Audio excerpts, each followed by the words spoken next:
I'm at the start of row 3 on the Jennika pattern, and I am ready to go ahead and move through this row. This row is the one where we are going to be doing all of the setup for all of the following rows. So it's a really important row, and I want to make sure that I walk you through it. Now, just again, I know I kind of am harping on this, but once again, just remember that your counts might be different than mine. So make sure that you pair the written pattern with the video. Don't just follow my counts. If you're working on a different size, that'll throw you off. So I've already done my chain 2 and my turn work, and now I'm ready to do the moss stitch section again. Now this time, instead of skipping the first stitch and working into the second stitch, we're skipping the first stitch and we're working into the chain space. So if you give this a little tug, you can see this is your first stitch, this is your chain space, see how it pulls up like that? This is your second stitch, this is your second chain space. So you've got kind of a better look into what you're looking at. So we're going to go ahead and work into the chain space, insert your hook through that chain space and single crochet into that section, chain 1 again, skip the next stitch, insert your hook into the chain 1 space and single crochet again. Now once we get a little bit farther in, that's going to create a really nice visual element, the moss stitch. You'll see it coming together as we get a little bit farther, but the beginning of every row is going to be just the same, just like that. All right, so once we finish that moss stitch section, we're ready to move on with row 3. My next instruction is to single crochet the next stitch. Remember that you need to reference your instruction because you might not have that stitch there at all, or you might have more than one stitch right there. So make sure that you reference your written pattern on how many stitches to single crochet there.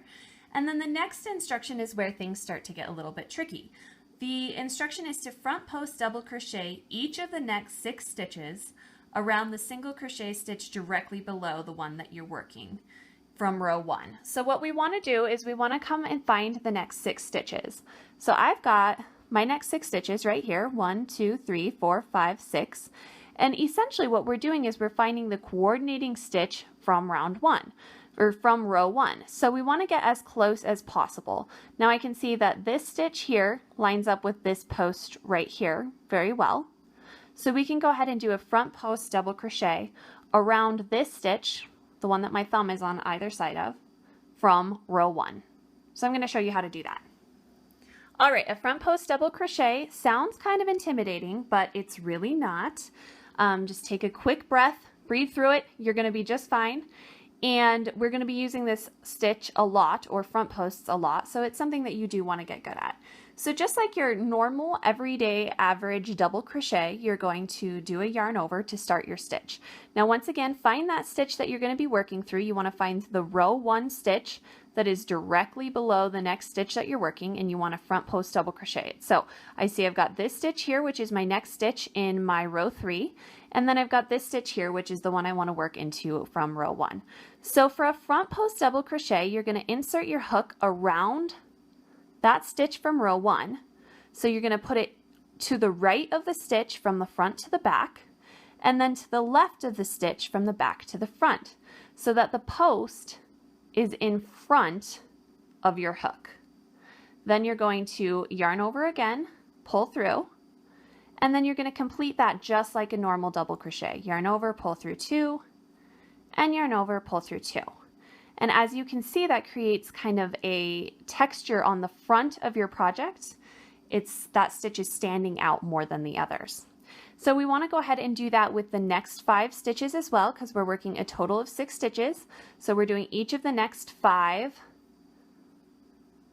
single crochet posts from row 1. So we're just doing the front post double crochet around the single crochet row 1 posts.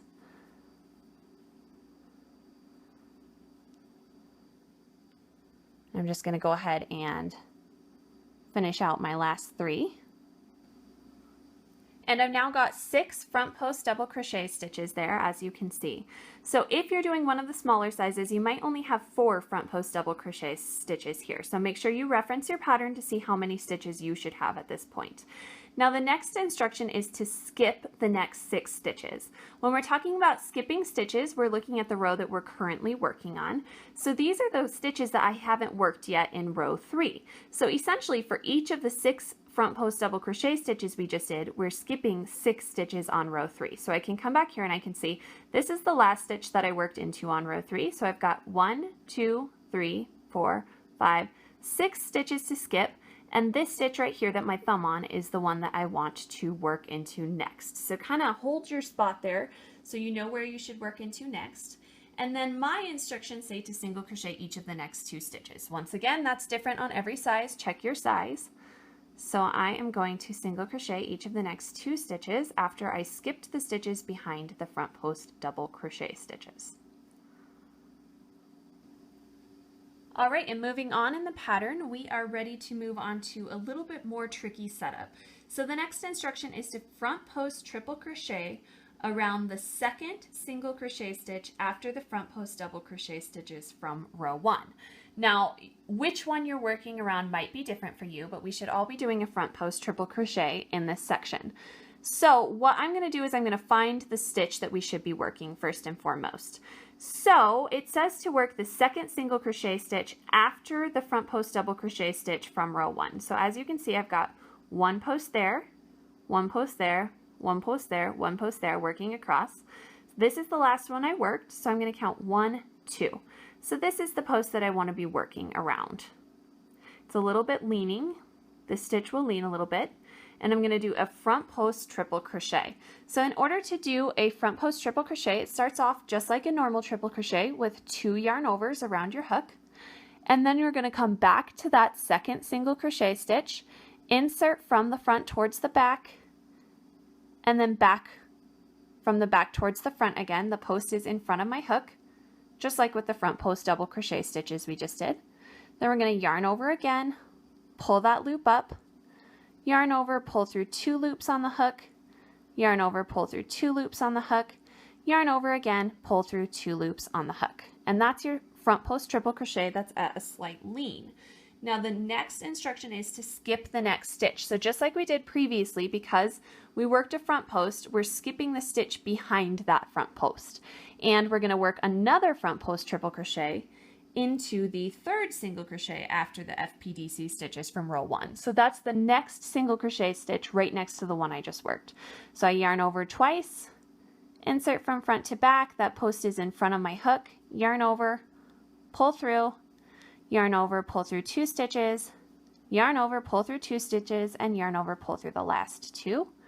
And then we're going to skip a stitch as well. So this is the last stitch that I worked into over here in my row 3, and I'm going to skip these 2 stitches here and work into this stitch that my thumb is on next. So the next instruction is to single crochet each of the next 2 stitches.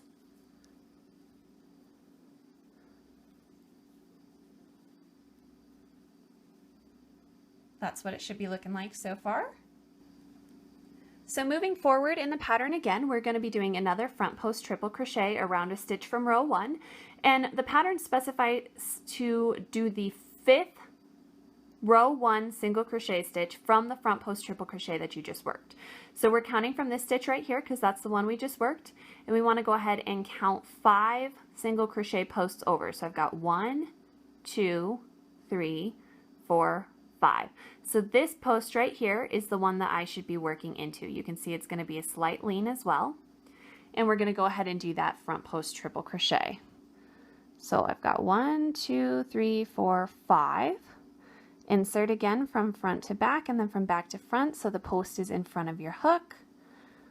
Yarn over, pull through, yarn over, pull through 2, through 2, and through 2 again. And then we're going to skip the stitch behind just like we did previously, and we're going to front post triple crochet the next stitch as well.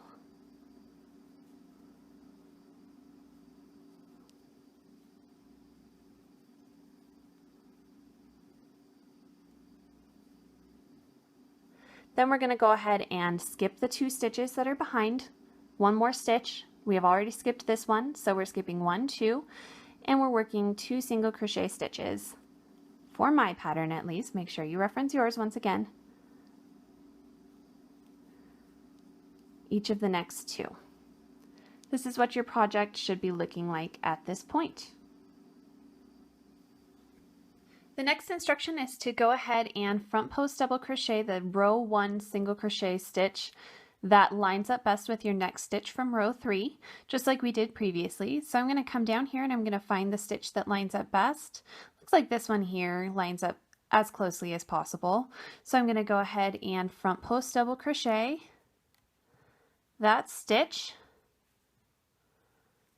and then each of the next 5, just like we did earlier, we're going to do 6 on this side. So I'm going to go ahead and do the rest of my 5.